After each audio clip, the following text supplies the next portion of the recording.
We're joined today by Felicity Repacholi Muir, Technical Director of Indiana Resources. Felicity. Hi, good David. To see you. Likewise, David. Nice to be here.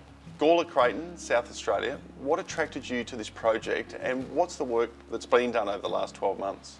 Indiana were looking for a new project. They were really keen on building up a strategic ground holding. There was a private entity in South Australia which had a significant land package in a proven but underexplored gold province in the central Gawler.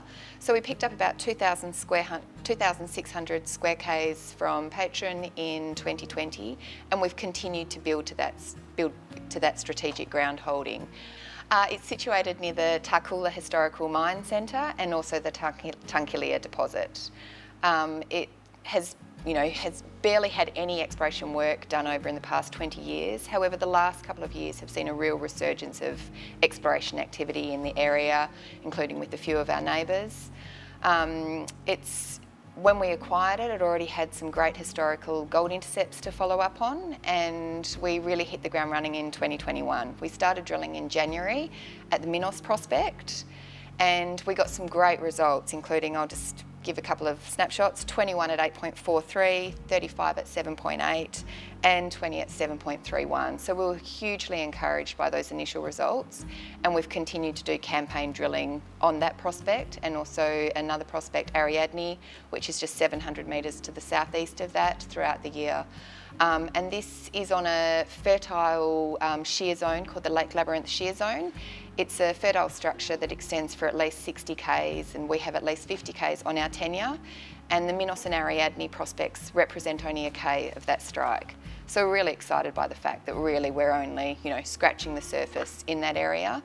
As well as that, we've got the southern portion of the belt, which we've just been progressing our native title agreements on that, and we're really keen to get onto that. That's the Archean, some Archean rocks of the Harris Greenstone domain. So we're really looking forward to working on the project as a whole.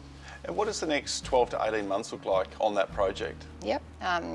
So we're going to be continuing our drilling at Minos shortly. We had a program planned in January, but given the fact that our project has the Trans-Australian Railway line running right through it, and South Australia has obviously had a decent amount of rainfall, that was slightly delayed, but things are drying out over there. So we'll be back on the ground shortly, doing some drilling at Minos, and we'll also be doing some drilling at Ariadne. And as mentioned, we've progressed our native title agreements, Northern Group and Southern Group.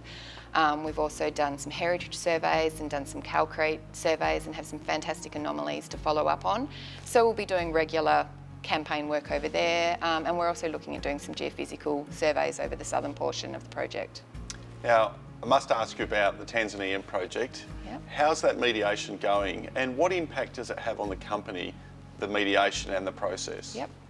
Okay, so we're about halfway through the arbitration process, and this is on the Nataka Hill nickel asset, a nickel asset in Tanzania. And it's essentially has no real impact at the moment in terms of funding-wise for Indiana. We have a funding facility in the UK of 4.65 million funding, which we don't have to repay unless we're successful on the arbitration process. So that's just ticking away through a subsidiary of the World Bank, and it's going really well. And as mentioned, we're halfway through. We've got a great litigation firm working on it, and we're looking forward to it continuing to progress. A new project that's already kicking goals for the company. Exciting times ahead for Indiana and its shareholders. Felicity, thanks for your time. Thanks, David. Great to be here.